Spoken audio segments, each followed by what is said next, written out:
Pay rent or get out."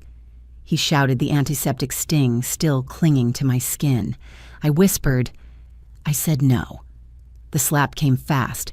Blood filled my mouth as I hit the floor, but as I lay there on the hospital tile, I knew this time I wouldn't stay down.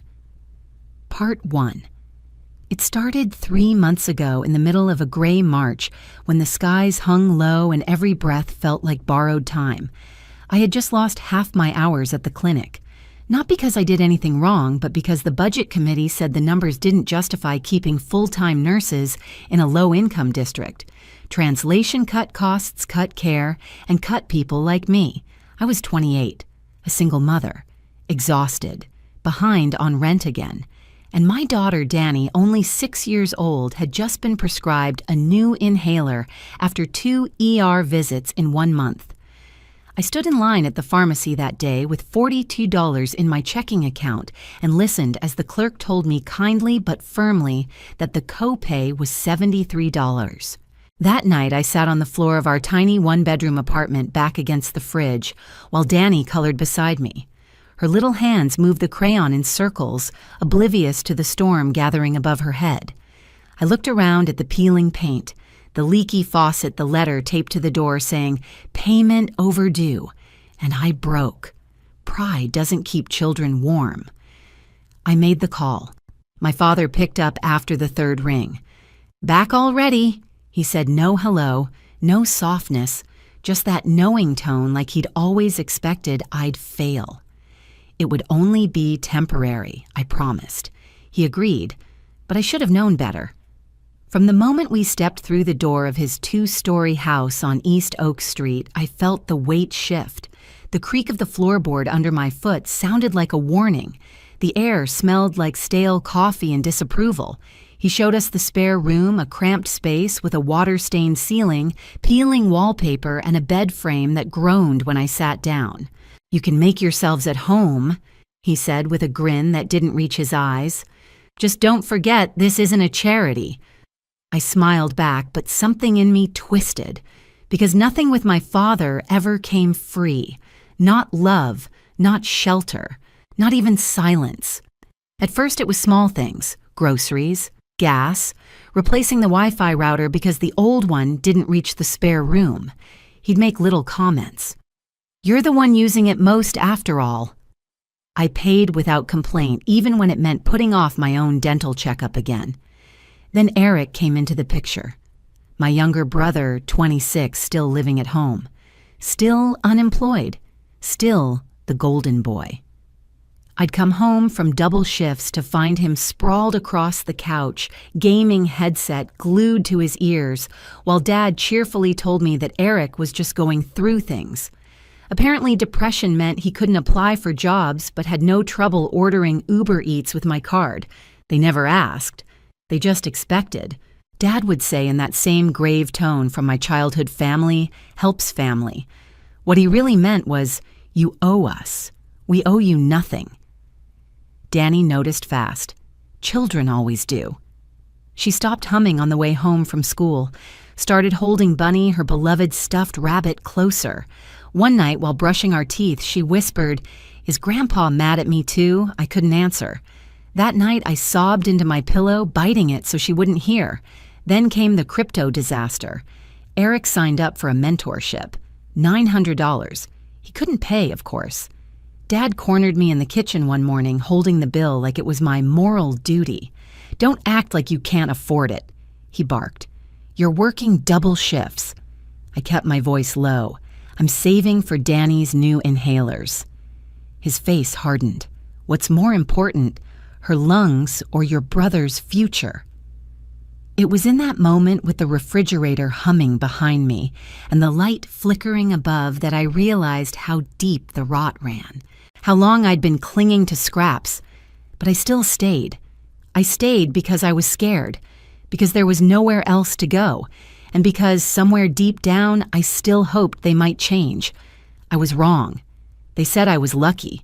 6 stitches below my ribs. A sprained wrist. Nothing broken, just bruised on the outside. But the part no scan could show was what shattered inside.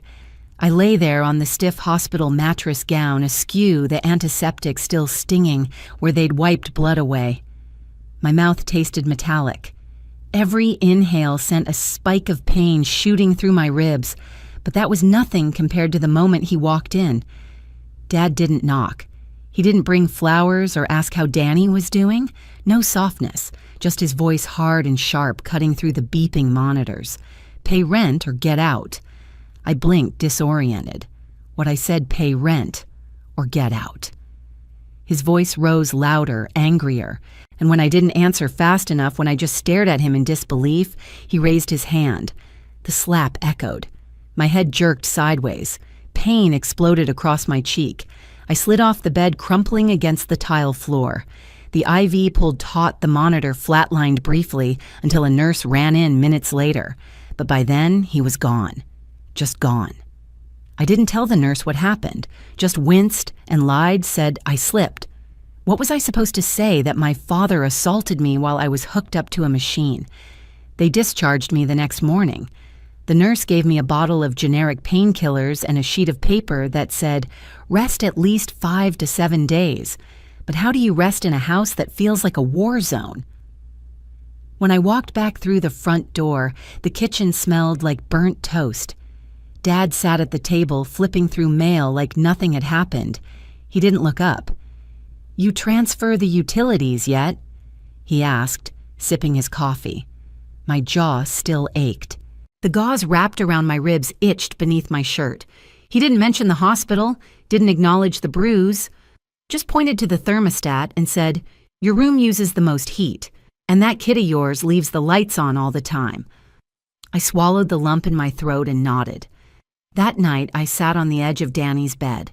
Her breathing was soft, steady, her bunny tucked under her chin. I stared at the faint scar on her cheek, the one from a playground fall weeks ago. Back then, I'd panicked, treated that scrape like a crisis. Now, here I was stitched and swollen, and no one in that house even blinked. The next morning, a letter was slid under my door. Not a note. A printed letter. Effective immediately, rent will increase by $200 a month due to additional strain on household resources. Payment expected by Friday. House Management G. Monroe. I laughed. Not because it was funny, because if I didn't, I'd scream. I texted him. Me. Is this some kind of joke, Dad? You live under my roof. You pay what I say. That's how adulthood works.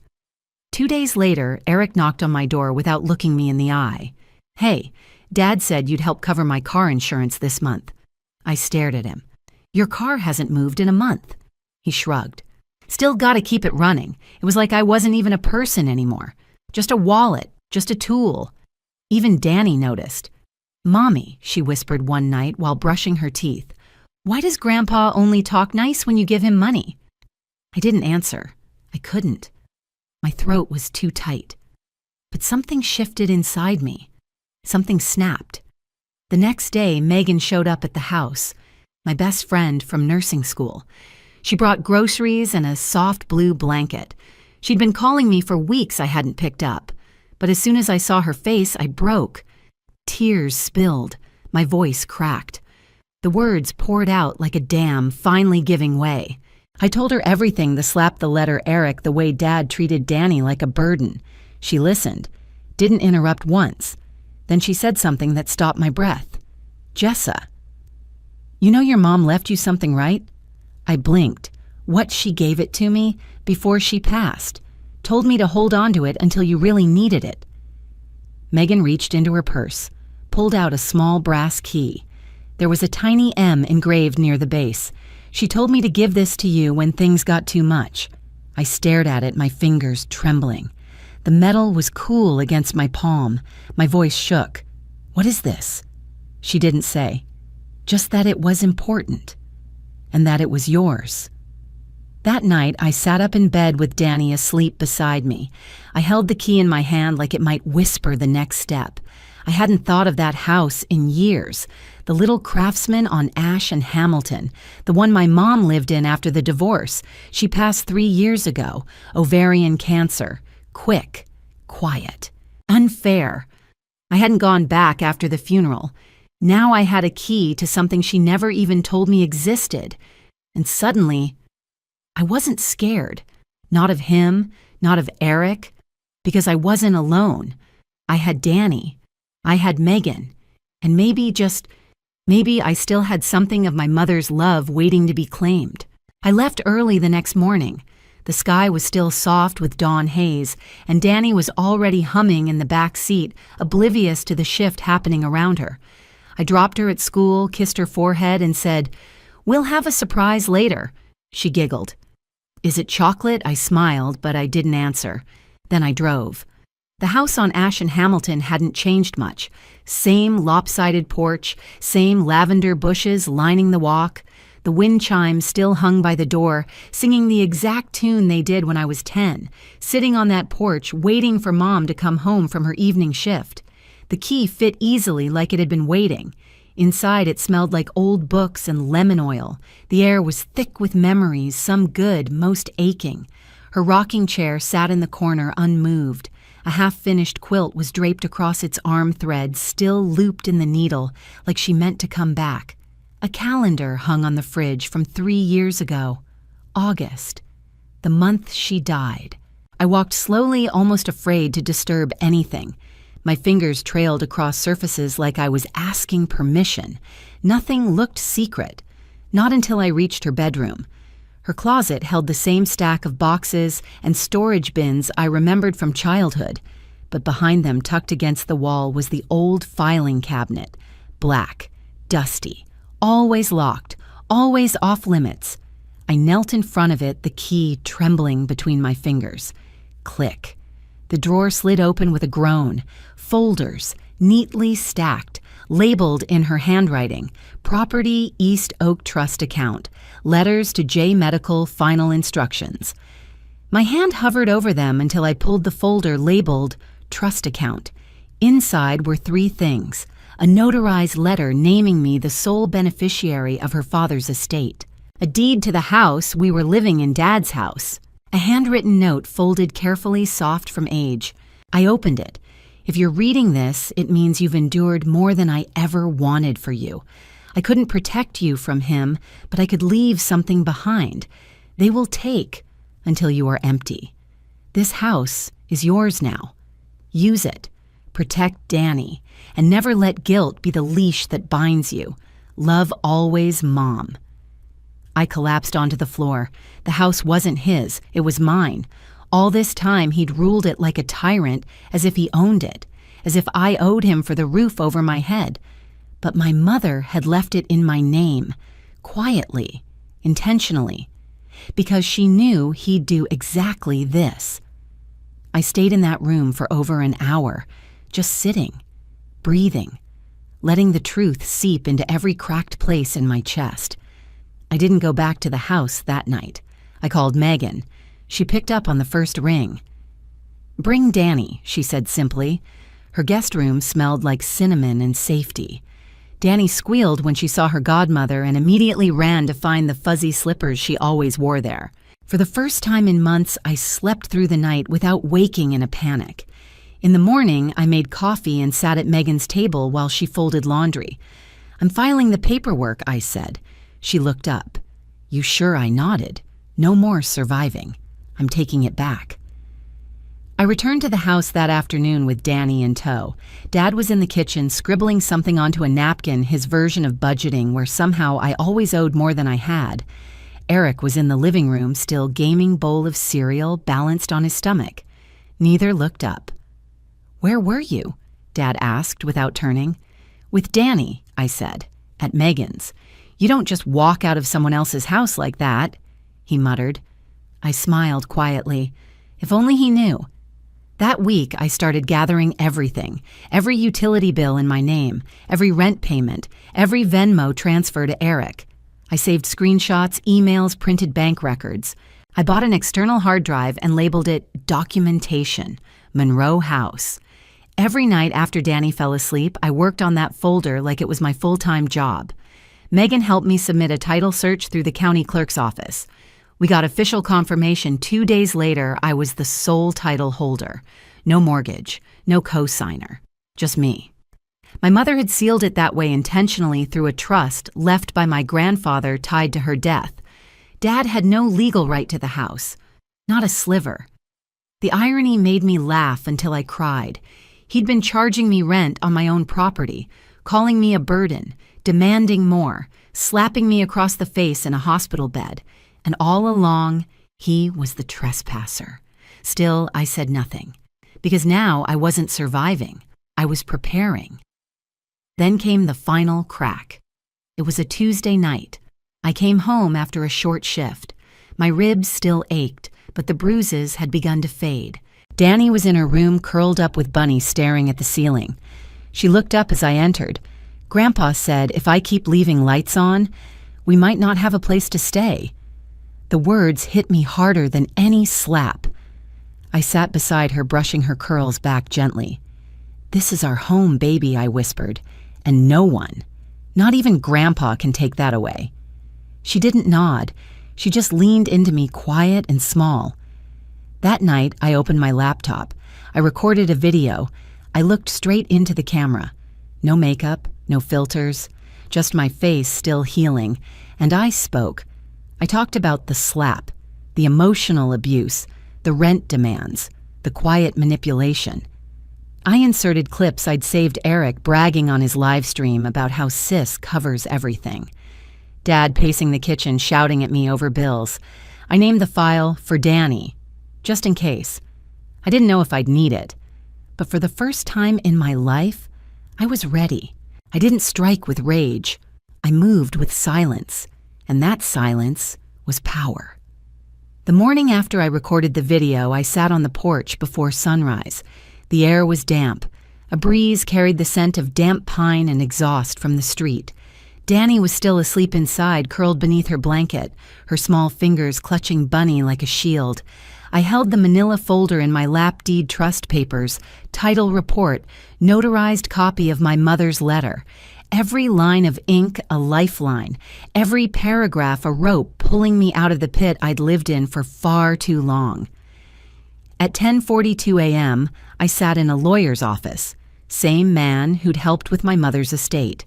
Mr. O'Connell, a quiet man with steady hands and tired eyes. I placed the documents on the desk in front of him. "I want a file for eviction," I said. He looked at the papers, then at me. "Are you sure?" I nodded. "And I want a protective order. I was physically assaulted in a hospital bed." He didn't ask for more details, just looked down and began organizing the documents like pieces on a chessboard. "You have every legal right," he said. That night, back at the house, Dad was in the garage, cursing at something under the hood of Eric's old car. Eric was on the porch vaping and scrolling his phone. No one noticed as I walked past them into the house with a thumb drive in my bag and peace blooming in my chest. I was no longer hoping they'd change. I was documenting their downfall. The folder on my laptop grew thicker by the hour. Screenshots of text messages, recordings of conversations, proof of every transaction I'd made on behalf of the household. I even found a video from 3 weeks ago, Eric bragging during a Twitch stream. "Nah, I don't pay rent. Sis handles it. She's got that nurse hustle. Let her pay. It's what family does, right?" He laughed. So did the chat. That clip, it went straight into the drive. The next day, I sat down with Megan at her kitchen table, surrounded by bills and legal printouts. We combed through everything, made sure the court filings were airtight. She printed out copies of the surveillance footage from the hospital hallway, the slap, the fall. My body crumpled at the base of the bed, and somehow miraculously Danny's scream captured faintly in the distance. That moment nearly broke me again. She was there. She had seen it. But in that pain, something else was born fire. I made another video. This one wasn't just for court, it was for safety. A visual record of everything I'd endured, organized and time-stamped with source links and testimonies. I labeled it Timeline Monroe Household Abuse. I stored 3 backups, one on the cloud, one on Megan's hard drive, one on a thumb drive I kept on my keychain. No matter what he tried next, gaslighting, guilt-tripping manipulation, I was ready. And yet the quiet days that followed felt almost hollow, like the storm had gone underground. Dad barely spoke to me. He grunted, slammed cabinets, left receipts on the table with passive-aggressive notes. You drink most of the milk. Gas bills higher. You were the one out late. Eric was worse. His silence wasn't passive, it was smug. He'd whistle when I walked in, flick the TV volume higher. One afternoon I caught him standing in the hallway near my room. Looking for my headphones, he mumbled. They were in his hand. I didn't react, just took them back and shut my door. They didn't know the clock had already started ticking.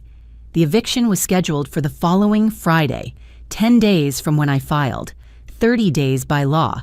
But I wasn't counting down with dread. I was counting down with calm. Every time Danny hugged me tighter, I held on longer. Every time Megan dropped off groceries, I thanked her like it was oxygen. Because this time I was building something stronger than walls or locks. I was building a future. One evening, Danny tugged at my shirt as I folded laundry. "Mom," she whispered, "I drew something for you." She held up a crayon drawing. 2 figures holding hands in front of a house. One was tall with messy hair me. The other was smaller, holding a bunny. Above them was a sun with long yellow rays. Beneath it, she'd written, "Our home. Safe now." My throat tightened. I knelt and pulled her into my arms. That night, I made my final checklist.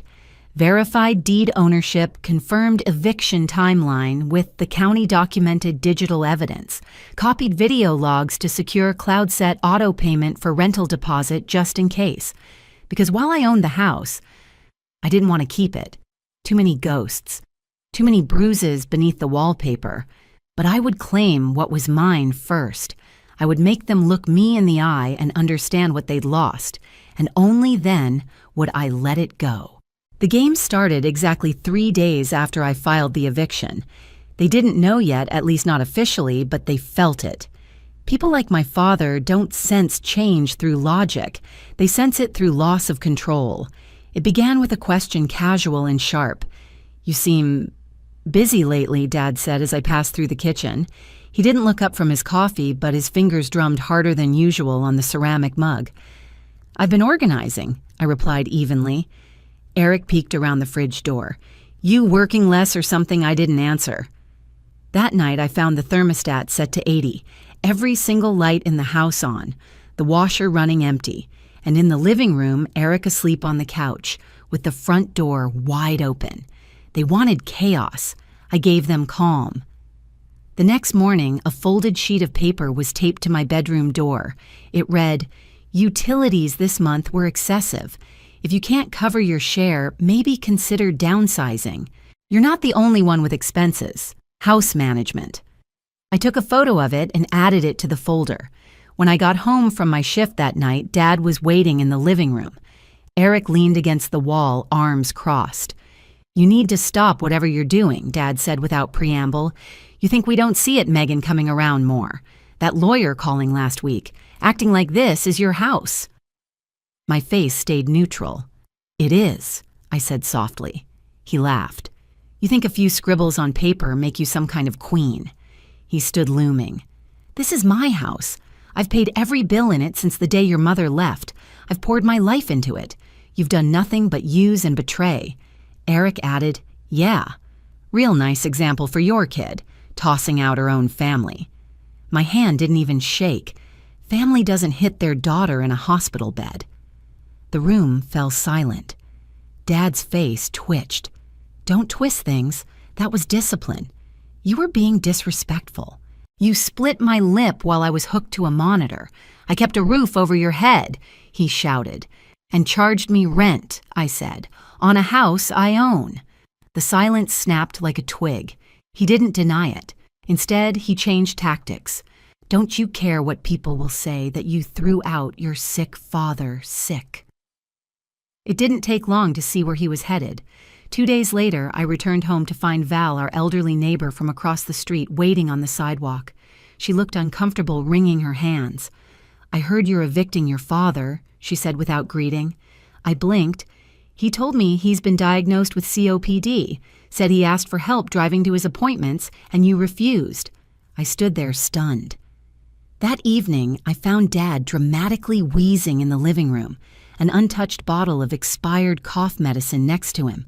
Eric had apparently told his gamer friends online that I was kicking out our dying father to move in with some doctor boyfriend. They were building a smear campaign, a whisper network of guilt and misinformation. I said nothing, because I didn't need to say anything. Leah from 3 doors down showed up at our porch the following night. In her hand was a phone. "There's something you need to see." The screen played a grainy, shaking video. I recognized the scene instantly. The hospital room, my body in scrubs, Dad's voice barking, the slap, the fall, the sound of metal against tile, Danny's scream in the background. "I work part-time in that wing," Leah said. "Security was supposed to delete it after 30 days, but I kept a backup. I didn't know if you'd ever want it." I couldn't speak. She placed the phone in my palm. "You're not crazy," she said gently. "He can't lie his way out of this." Inside, Danny was at the kitchen table, quietly coloring. I knelt beside her, holding the phone behind my back. "Sweetheart," I whispered, "do you remember the hospital?" She nodded slow. "Did you hear anything that day?" She looked up at me. Her eyes were still so young, but not untouched. I heard him yell, "I saw you fall." I hugged her tight, not to comfort her, but to anchor myself. The countdown was getting louder, and I wasn't afraid anymore. The next morning, I found the eviction notice torn from the bulletin board in my room. I expected that. I printed another copy and placed it on the fridge with a bright pink magnet. Eric threw a fit. "This is sick. You're just trying to embarrass us. You think you're going to kick us out and walk away like some hero?" I looked at him. Finally, truly looked. The boy who never had to grow up, who never had to fight for anything, who thought being loud meant being strong. "No," I said. "I don't want to be a hero. I just want peace." For the next week, Dad doubled down. He called relatives, neighbors, even tried to contact my boss, claiming elder abuse, abandonment, whatever story he could invent. None of it stuck. The truth has a strange way of waiting. Quietly, patiently, and then suddenly loud enough to shatter walls. Friday morning approached like the edge of a cliff. Danny slept beside me on the couch, bundled in her favorite blanket. The soft dawn light traced gold across her hair. I pressed my lips to her forehead and whispered, "Today's the day." I stepped into the hallway. Dad was already pacing, eyes bloodshot, fists clenched. "You really think the cops are going to make me leave my own house?" I didn't answer, because I didn't need to. At 9:00 a.m., sharp, the deputy's cruiser pulled up to the curb, clipboard in hand, badge gleaming in the early morning sun. Dad was already at the door, puffed up like a balloon about to burst. Eric stood just behind him, hoodie, wrinkled hair, messy cereal bowl, still in hand, like none of this was real. I stood on the porch, calm. The deputy stepped onto the path, nodded at me. "Ma'am, we're here for the formal removal. Possession of property transfers today per court approval." "You think you can do this to us?" Dad shouted before I could respond. "After everything we've done for her, she's throwing her own father into the street." His voice cracked like thunder. But the street was quiet. The neighbors had already started watching. Val peeked from her curtains. Leah stood on her porch, arms crossed, phone in hand. The deputy stayed neutral. "Mr. Monroe, this is a lawful eviction. You've had your 30 days. Eric sneered. "No one's going to believe her. Not after everything she's pulled." I held up the flash drive, the one Leah had saved. The one with the slap, the scream, the fall. They already do. I handed it to the deputy. He plugged it into his tablet, watched the first 20 seconds, then looked up and nodded slowly. That's more than enough. Dad tried to step forward. The deputy stepped in front of him. "Sir, if you escalate, you'll be detained." Dad backed down, eyes blazing. Eric muttered, "You think this is justice, this is revenge?" "No," I said quietly. "This is freedom." And for the first time in years, I meant it. Val finally stepped outside. She shook her head, arms crossed tight against her chest. "You could have worked this out quietly, Jessa. Family isn't something you throw away." I met her eyes. Family doesn't slap you in front of your child while you're bleeding in a hospital bed." A silence rippled through the crowd. Someone across the street whispered, "Wait, what?" I stepped up onto the porch holding my documents title, deed, trust papers, court filing, and video summary in hand. This house was left to me by my mother. It belonged to my grandfather. My name is the only one on the deed. Dad looked around, eyes desperate, searching for sympathy, finding none. "I paid for everything in this house for over a year," I continued. "Utilities, groceries, my brother's bills, rent on a house I owned." I looked at Val, and I was assaulted. In a hospital bed for saying the word no. I felt Danny beside me before I saw her. She had Bunny in one arm, my hand in the other. She looked up, voice small but clear. "You hurt my mom. That's what ruined it." Dad opened his mouth, but nothing came out. Eric stared at her like she was a ghost. That was it. That was the moment when they realized they had not just lost the house, but lost control. The deputy handed me a form initialed and sealed. "Ma'am, per court authority, this property is yours, uncontested." Eric dropped his duffel bag on the porch. Dad stood frozen, blinking like he'd just woken up from a long, bitter dream. They descended the steps in silence. At the bottom, Dad turned. "You'll regret this." I didn't blink. "No," I said. "I regret letting it go on this long." The door shut behind them with a sound that didn't echo. It landed. I stood in the quiet hallway, the hum of the refrigerator soft in the background. Danny looked up. "Are we safe now?" I knelt and kissed her forehead. "Yes, baby, we are. We stayed for 2 more weeks, not out of fear, but to breathe, to finish what needed finishing." I cleaned every drawer, donated most of the furniture, let go of things that carried more pain than memory. Then without fanfare, I sold the house. It was never a home, just a vessel, a battlefield, a ghost. The money went into a modest rental cottage across town, 2 bedrooms, a slanted roof, lavender bushes in the yard, the kitchen windows faced east, and every morning sunlight spilled across Danny's room like a blessing. She picked the paint, pale sky blue. We hung her drawings on the wall. We danced in the hallway. We had pancakes for dinner and didn't whisper anymore. At night she slept soundly. No midnight flinches, no whispered fears, just peace. I started therapy.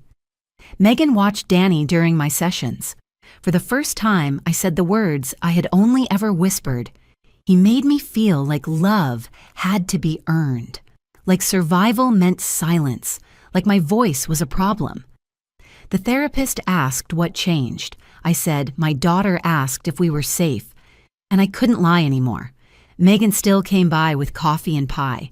Sometimes we sat in silence while Danny painted. Other times we laughed until we cried. "You're different," she said once, watching me across the table. "I'm lighter," I replied. Like I finally stopped carrying someone else's bricks. One Sunday, Danny and I sat on the porch. She brushed Bunny's ears with a toothbrush, totally serious. The breeze carried the smell of lavender and new beginnings. "Mommy," she asked, "do you think Bunny's proud of us?" I looked at her, at the tiny girl who had survived so much, who had stayed soft in a hard world. I think Bunny always knew we were stronger than we believed. She leaned against me, small and warm. Her hand slipped into mine. And for the first time in years, I wasn't surviving. I was living.